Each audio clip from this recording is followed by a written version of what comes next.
Hello friends, welcome back to my YouTube channel Go Agro. So friends, आज का lecture है principle of integrated disease management पर। ये pathology का subject है, ये थर्ड सेमेस्टर का सब्जेक्ट है। इससे पहले मैंने थर्ड सेमेस्टर के और भी लेक्चर्स बनाए थे, जैसे कि रेनफेड एग्रीकल्चर, प्लांट ब्रीडिंग और पैथोलॉजी पर। ये पैथोलॉजी का सेकंड लेक्चर है। वीडियो के डिस्क्रिप्शन में आपको इन सब्जेक्ट्स की वीडियो के लिंक मिल जाएंगे। इसके अलावा वीडियो के डिस्क्रिप्शन में गो एग्रो ऐप को डाउनलोड करने का लिंक दिया हुआ है। गो एग्रो ऐप पर आपको बीएससी एग्रीकल्चर के सेमेस्टर वाइज नोट्स की पीडीएफ मिल जाएंगे और इसके अलावा जनरल एग्रीकल्चर बुक्स के पीडीएफ भी अवेलेबल हैं। So download this app. And video की डिस्क्रिप्शन में टेलीग्राम ग्रुप का लिंक दिया हुआ है। टेलीग्राम के थ्रू आप हमसे कनेक्ट कर सकते हैं। आपको वीडियो से रिलेटेड या फिर ऐप से रिलेटेड कोई भी प्रॉब्लम है तो आप हमसे वहां पर बता सकते हैं।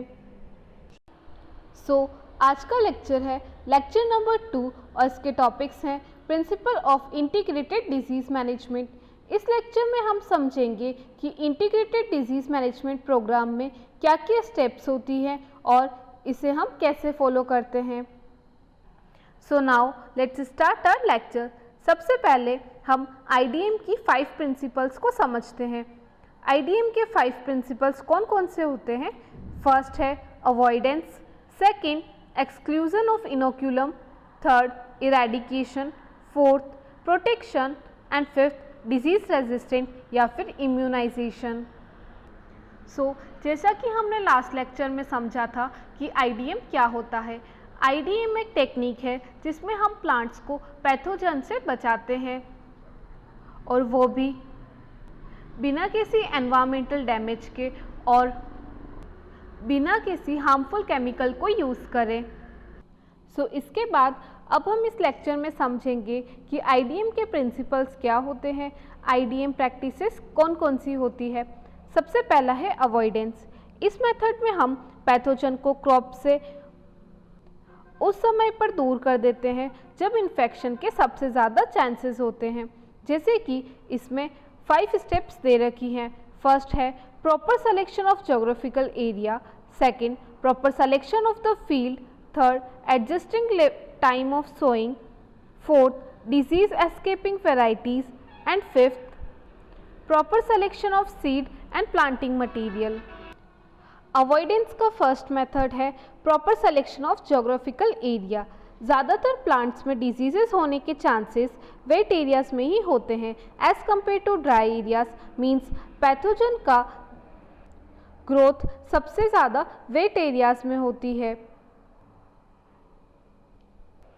इसीलिए हम क्रॉप्स को ड्राई रीजन में लगाना ज़्यादा प्रेफर करते हैं as compare to wet areas में, क्योंकि वहाँ पर पैथोजन के इन्फेक्शन होने के चांसेस ज़्यादा होते हैं।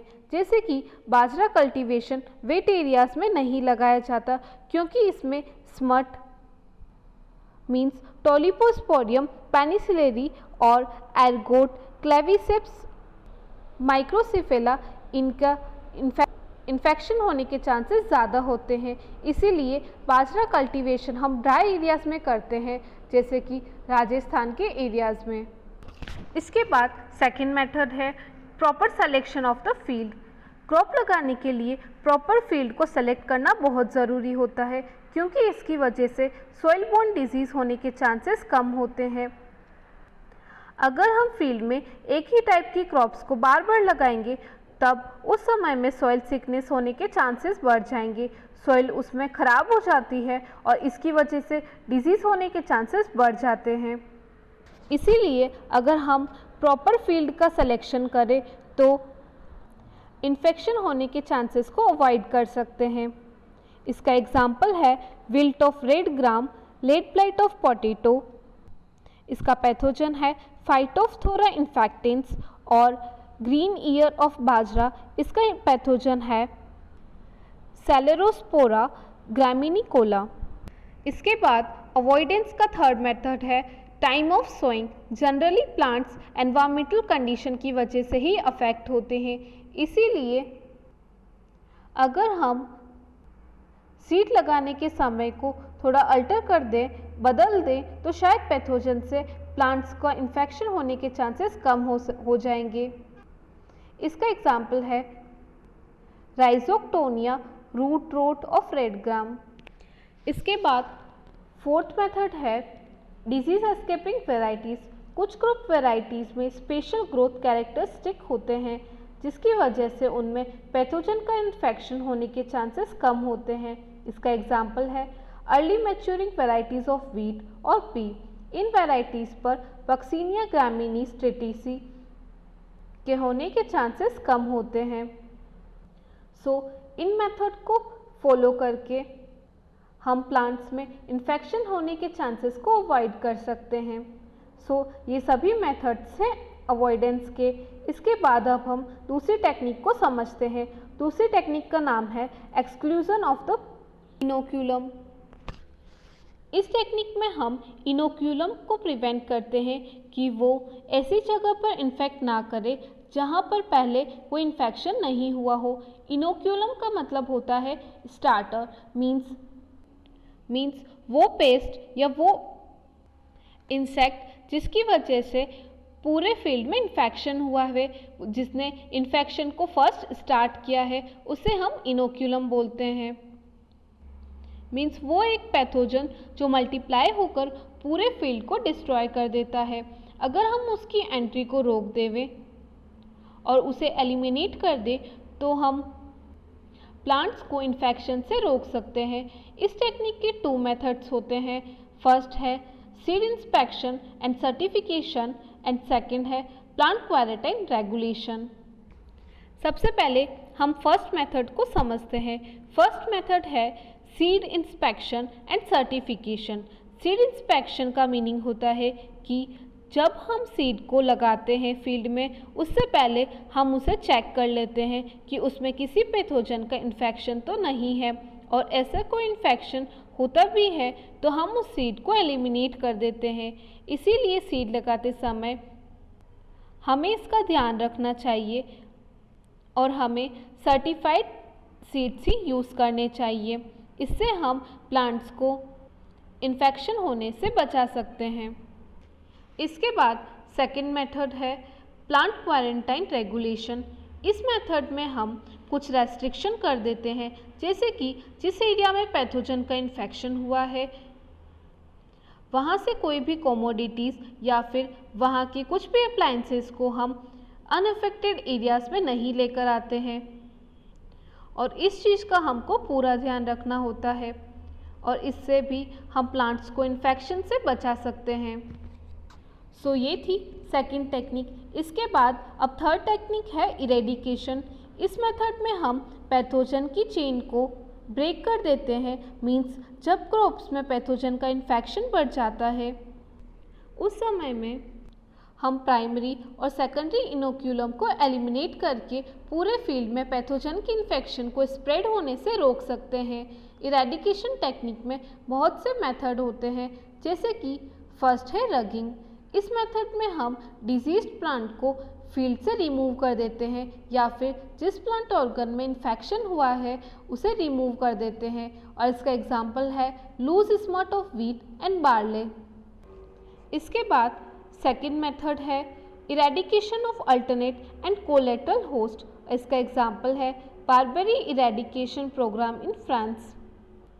नेक्स्ट थर्ड मेथड है क्रॉप रोटेशन। अगर हम सॉइल में एक ही टाइप की क्रॉप को लगाएंगे तो सॉइल सिकनेस हो जाएगा, मीन्स वहाँ पर पैथोजन के इन्फेक्शन होने के चांसेस भी ज़्यादा होते हैं। इसीलिए हम क्रॉप रोटेशन मेथड को यूज़ करते हैं, जिसकी वजह से इन्फेक्शन होने के चांसेस भी कम हो जाते हैं, और इसका एग्जाम्पल है बनाना विल्ट ऑफ बनाना। इसके बाद फोर्थ मेथड है क्रॉप सैनिटेशन। इस मेथड में हम प्लांट डेब्रीज को सैनिटाइज्ड एरिया से ही कलेक्ट करते हैं, क्योंकि ज़्यादातर इन्फेक्शन होने के चांसेस प्लांट डेब्रीज में प्रेजेंट सैप्रोफाइट से ही होते हैं। ये मेथड्स थे इरेडिकेशन के। इसके बाद फोर्थ टेक्निक है प्रोटेक्शन। इस मेथड में हम कुछ बैरियर्स बना देते हैं, जैसे कि पैथोजन और ससेप्टिबल पार्ट्स ऑफ प्लांट के बीच में, जिसकी वजह से प्लांट्स में इन्फेक्शन होने के चांसेस कम हो जाते हैं।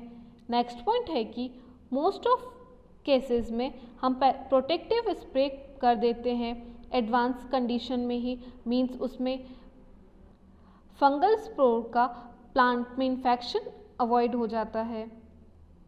थर्ड पॉइंट है कि कभी कभी हम इंसेक्ट को कील करके या फिर इनोकुलेटिंग एजेंट को एलिमिनेट करके भी प्लांट को प्रोटेक्ट करते हैं और ये प्रोटेक्शन का मेथड है। नेक्स्ट पॉइंट है सल्फर को यूज़ करके भी हम प्लांट को फंगस से बचा सकते हैं। ये एक टाइप का फंजीसाइड है। इसका एग्जाम्पल है powdery mildew of sugar beet. Next point है ये फंजीसाइड लीफ सरफेस पर जर्मिनेटेड स्पोर्स को कील कर देता है, जिसकी वजह से वो स्पोर्स जर्मिनेट नहीं होते हैं और फंगल इन्फेक्शन नहीं होता है प्लांट में और प्लांट प्रोटेक्टेड रहता है। इसके बाद फिफ्थ और लास्ट मेथड है इम्यूनाइजेशन या फिर डिजीज़ रेजिस्टेंस। इस मेथड में हम फील्ड में डिजीज़ रेजिस्टेंट वेराइटीज़ को ही यूज़ करते हैं। मींस डिजीज़ रेजिस्टेंस वेराइटीज़ को यूज़ करना सबसे चीपेस्ट और सबसे ईजीएस्ट वे है। मींस हम इसमें सर्टिफाइड सीड्स या फिर डिजीज़ रेजिस्टेंट वेराइटीज़ को ही यूज़ करते हैं। कुछ वेराइटीज़ जैसे कि soil borne vascular wilts and viruses, इनमें रेजिस्टेंट वेराइटीज़ को यूज़ करना ही ओनली ऑप्शन होता है, जिसकी वजह से हम प्लांट को पैथोजन से प्रिवेंट कर सकते हैं। सो प्लांट ब्रीडिंग को यूज़ करके हम कुछ ऐसी डिजीज़ रेजिस्टेंट वेराइटीज़ को डेवलप करते हैं जिसकी वजह से उन प्लांट्स में कभी भी डिजीज़ होने के चांसेस, पैथोजन का इन्फेक्शन होने के चांसेस नहीं होते हैं। सो ये सबसे ईजीएस्ट और चीपेस्ट वे है प्लांट को प्रोटेक्ट करने का। सो फ्रेंड्स, इस लेक्चर में हमने समझा कि इंटीग्रेटेड डिजीज़ मैनेजमेंट के क्या क्या प्रिंसिपल्स होते हैं। So thanks for watching and video देखने के बाद गोएग्रो ऐप को डाउनलोड करना ना भूलें। गोएग्रो ऐप पर आपको बीएससी एग्रीकल्चर के सेमेस्टर वाइज नोट्स के पीडीएफ मिल जाएंगे। इसके अलावा जनरल एग्रीकल्चर के बुक्स के पीडीएफ भी अवेलेबल हैं। So download this app and don't forget to like, subscribe and share.